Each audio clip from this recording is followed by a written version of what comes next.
We're at the 4th July update now.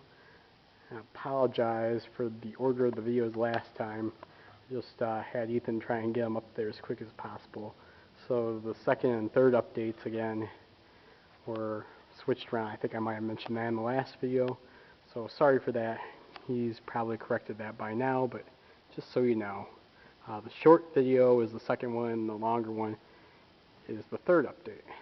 So now it's the fourth update. It's the end of July, and the 1225 is coming along. And you know that the tubes are in now. And I don't think I've done any pictures or videos down through the top of what that looks like. You know what it looks like in here from inside the smoke box. We've been painting today the boiler on the outside, mostly focused on the end at the firebox, and they've been carefully putting stuff on, and as they've been welded, all the caps have been welded onto the stay bolts. We've been painting, as you can see down there. I'll walk down there in a moment. They have the step here on the side. Now you can actually get up for the servicing of the locomotive and not have to stand on the actual bracket. Let's see. Okay, now down in here it's pretty dark, but looking down in, there are the tubes, and you can see the little space the wire has to flow in between all of them. And they're still all dark because that's the protectant on them. And I don't know how far down. This light's pretty bright here. This is the one from my dad's truck. And I'm not going to be using it too long so the battery doesn't wear down. But here's the inside up to the back. And those bolts right there you see are the stay bolts. They're being put in by the Boilermakers. And they made a lot of good progress. What happens is the bolts are drilled through, and there's a guy in here welding on the inside. Well, a couple of guys weld the bolts from the outside. And these bars, these are steam pipes here. These ones go to the turret. I probably mentioned that in the video I did before where I was in here. And the turret is what controlled all the appliances that were on the steam. So yeah, you can see in there it's pretty well all finished off, except we still got open. The guy can climb in here into the back and weld from the inside those bolts back there for the firebox. Pretty neat, huh? And turn the camera around. Here's the big pipe, the dry pipe, for the steam to flow down from in here in the dome, and it goes to the front. Again, this is what it looks like when everything's in here. Pretty rare sight. If you go to our Facebook page, you'll be able to see the same thing, only John actually climbed in here to do that. I don't feel like stepping in, crawling all the way across right now because I want to go home. So this is about what you're going to get until the next time. So here we are at the top of the engine, and looking back this way, you can see the covers are on the top of the sandbox, all latched and ready to go. Got some stay bolts there and a fan. The fans are on top because it gets really hot because we're pretty much in the roof up here working. So heat rises and it gets higher up here than it is down there. And here's the valve for the whistle. Pretty soon the whistle will be on here too as the steam test gets closer. I cannot give you an exact date on the steam test. I know a lot of you have been asking. But even if I did know, I probably couldn't give out that information because then everyone would tell everyone else and we have a whole lot of foamers out here, and not the good kind. The kind that might get us into trouble. But I know most of you aren't like that, but some rotten apples ruin the whole bunch. Okay, so this is what we got today. We made over to the combustion chamber from the firebox. So now there's a complete connection. All of this stuff is kind of worn here and dirty. It never got the macropoxy on it before they started welding and moving all the dirt crap all over the place and pretty much grinding into here. So this little piece might have to be redone before we put the macropoxy over it. So we got a whole lot more stable on the combustion chamber itself to do, to put the caps on. From what he said, these are all done. So all they have to do is weld the caps on. They're going to be pretty tough. I guess they want to finish up sometime by next week, because they got like 4 guys in here working at a time. These bolts here are for the main part of the firebox that go through the crown sheet. As you can see, they're threaded. That's because these ones are so big, they need to be for extra strength and for sighting them inside the boiler, because it's kind of tough to line them up and then make sure they're screwed in there correctly. So they threaded the holes and they got the new bolts, and what they did is they welded a washer onto the bottom end of these bolts, and there's a big air hammer that they used to drill them through the threads from the inside sheet and up through this sheet here. And there's like as you could see earlier in this video, from where I had inside the dome there looking towards the back, that's like a foot and a half space at its highest. So up here, these are pretty long staples. So then once those are drilled through, they cut the washers off the bottom, which are basically big like screw nuts that they weld onto these, because they're not big enough to fit on there. They're big enough for the chuck of the drill, and they cut those off and they reuse them on more bolts. Then so the bottom is lined up with the inside sheet, but these ones are sticking out. So these ones are then cut off to the point like these ones down here that you see, just a little hump at the top. And then once that's done, the Boilermakers come through and weld them, and they do like a couple passes like those ones up there. And as you can see up top, we've done some more painting up there, because those ones are all done too. And that spot is what's going to get the turret pipe. And as you can see, coming out the cab, there are these bars. So those are the control valves they saw on the manifold control. I should call it the turret control stuff, but I like calling it manifold, which just sounds right. So those would actually fit into the valve holes in the pipe, and they open those valves to go to the different appliances on the locomotive.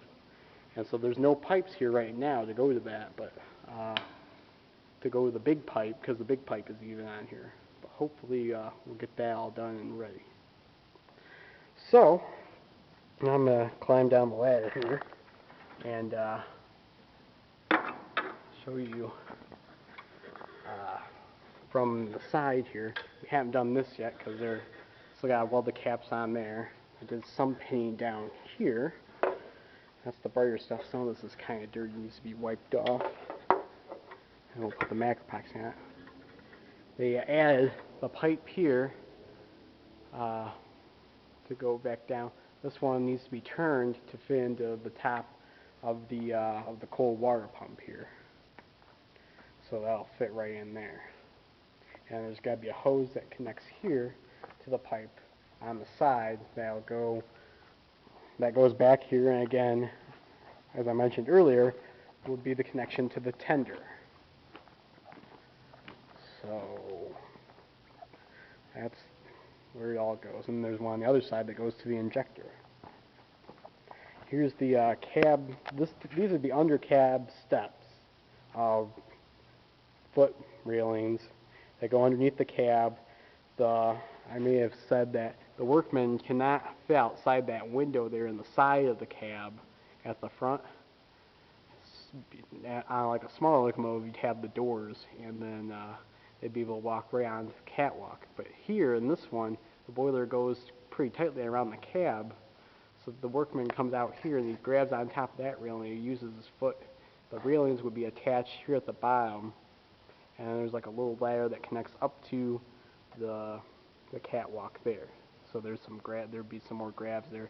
There's actually one that is attached, but you can't see that. You might have earlier on in the video, but there's another one that should be right there that's not. So we'd like to get those up there. We still got to finish the trim on the other side of the cab that's here on the bottom. So we'll see. And we still got to get the stoker in there. They're messing around trying to get all the connections, putting it off. So we'll see how fast they go. But anyway, here's a nice side view of how far we've gone. Never mind some of the stuff hanging off of it. But as you can see, we made it pretty far. We finally connected the two halves, the firebox and the barrel, with paint. So now we should be about ready for the macropoxy to go on. I'd like to get the macropoxy all on at once if we could. I don't want this thing having to roll out here all ragtag like this, because if we move any slower, that's about how we're going to be if we do. So I'd like to get this thing all finished and ready to have all the stuff on it. And now, going to the other side here, I'd like to show you how far we got there. Sorry for the mess that we've made. We've been really trying to get stuff on it. And the stuff laying around. Here's the top for the steam dome. This here is like a bracket that'll hold the this pipe in. This red one here, this is the tunnel for the screw that goes into the tender. Almost like a PTO shaft you find on a tractor. That would fit in there, and it swivels inside that contraption there. So we've been putting a lot more pipes, and here's some more brake piping that's been connected to the brake stand itself, and has been they have been connected to the tanks. And the tanks, I think, should have been painted first, but we needed to get them up there just so we could get all that connected. You know, it was a tough time. It took them almost the full day last time we did the video to get that up there. Notice I also painted just by those pipes there, up above them. And here's some more copper piping for the airlines, for like appliances and different things that will work on the locomotive that need to be put on there. We separated them all, and so they're all in different shapes, so they've all spread them out. And the bigger pipes are for like either air and water, different things like that still need to go on. So we got them all in this pile here, carefully separating them out as we go and put them on one at a time. So as you can see up there, we got a little bit down the side here and more at the front with the paint, right where from all the way up to where the turret pipe should be. And in front of that, you see this little thing sticking up here above the boiler, but in front, just underneath where all this piping is, under here, that's where the safety valves are, and that's just a steam connection. We've had, if you remember the train festival, you might have seen a picture of the two guys standing up there with a big gauge up there. And yeah, it was a steam gauge, and that's where you connect it, and that's how you set the valves. So that's pretty amazing how you do that. This here is a connection for the handrail that's going to go on this side that will hold on.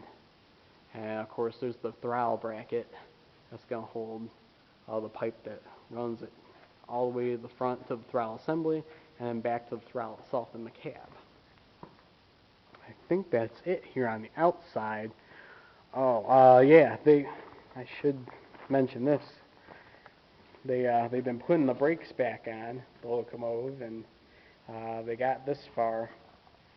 They need to get the rest of them on the other side. So you see they're marked They got a few more years of wear on them to go. Here's the ones that are left over here. These three, these pads here. And it's hard to call them pads because, get this, they're actually made of metal. It's a softer metal than the wheels themselves, so they don't wear out the wheels. So these come into contact with it, and sure, they wear a little bit at a time, but less than the wheels, so they still need to be replaced. So it's pretty interesting that these are actually made of metal. So you think about, when you see all the movies where the train goes into an emergency stop and the wheels are sparking against the rails, actually you can spark the brakes themselves against the wheels too. And this groove here is where it fits into the flange of the driving wheels. So very interesting. Oh, and I should mention the 75 in here. Next week is going to be doing some more trips again. And I think it goes 2-week hiatus as we do some longer trips in other places. So next week we're going to be doing a hobo celebration again. And so the 3rd and 4th. I'm actually going to go out to Crossroads Village for Real Fans Weekend and get some videos out there. So if you can't make it here, try and get out there, and otherwise vice versa, because I'm going to have videos. If you haven't seen my videos of the shop tour or the photo runs out there, please look at them. They're somewhere on this channel. I've done them for a couple of years now. I'd like to do another update on the 152. You can see all our stuff in here. It won't be as cluttered like this once we get the engine done. I can promise you that, because then we'll just be doing routine maintenance on it. But for now, I hope you don't mind. Huckleberry shop isn't quite this bad. Of course, they got a big maintenance facility. Okay, inside the cab now. He tried to test the doors last week, but ended up, I think he broke a valve inside there and had to have it replaced. So I can't show you it tested, so it's not hooked up to the air. Although the lines are in, so we're that lucky. He took the shield off to get it all up there, though. And we got 1 gauge for the stoker on, and both the red and the white arrows are for the jets. So that tells you how fast they're spraying the coal into the firebox. There should be another one over here, and then what goes up in here is a light that shines on both gauges. And over on the engineer side, a few more changes. We connected the reverser, so we can't move it anymore because it's not steaming. We gotta drill a few more holes in the floor for some of the stuff, but mainly that's going to be here where the injector pipe assembly is going to go on the side. But we got things connected for we got lines in for the whistle and for the brake piping. I showed you that on the outside there. This is all the copper that's been reconnected. And another thing is the brake gauge is up here. So now it's starting to look really like how the engineer's got to control it. He's actually going to be able to do that now.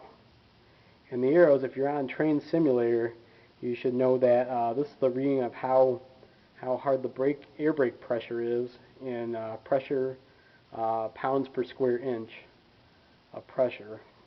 Usually we run like our passenger excursions at 110 pounds, and the photo freights are at 90 pounds. And there's a reason why you do that, because based on the different weights of the trains, you need a different setting for it. And as far as I remember, the white and the red hands are for the different pressures that are holding it back. One might go one way and one would go the other, and then when you release the brakes, they're supposed to meet, at where the pressure is set at, and then that means the brakes are released. Because if you lost air, then the brakes would set, and if you pump the air, and it set the brakes that way. So if you ever had an emergency, like you lost the air, the train would stop automatically. So that's how your brake system works. And also, another little gadget here that some of you might be familiar with. This here is, and it's marked on the side here if I could get it so that wasn't so bright, but that says sander. This of course is the sanding valve, and there would be an air line to it, but it's not connected yet. But what this does is, this is the off position, and you push it forward to get sand to the front wheels, and then back to go to the back wheels. So yeah, the sander runs on air. In the earlier days, it just opened up a valve that was actually on the sandbox itself, and the sand would just flow through the tubes right onto the rails. But this actually opens the valve and blows the sand through the squirter that's in front of each wheel. So it'll open the valves at the here, like that. Those ones up at the very front, and the ones at the back control the ones at the back. So that's how that works. And last of all, this little one here is, as you can see there, that's the bell. This is the off position, and you pull it back, and it starts ringing. And this will make it go faster, and that one will make it go over the top and go round and round and round, which I don't recommend if you don't want to break the bell. But there is footage of that working like that. So that's what's new. It's pretty interesting. Not a lot of people would think that, seeing the cord on there, that this actually has an automatic bell, but on the other side there's actually the air piston for it, and that's how that works. And that's what's new inside the cab. As you can see, the other lines have been connected too. And a little teaser before next time, you can actually see the siphons from inside here. Get a little glimpse of them. But yeah, you saw how they are through there. And yeah, the fans is directing the air out of there for the workmen who go inside there. So next month I'll have an update where I can show you inside the finished work. So from Wasso, update 4. See you in August.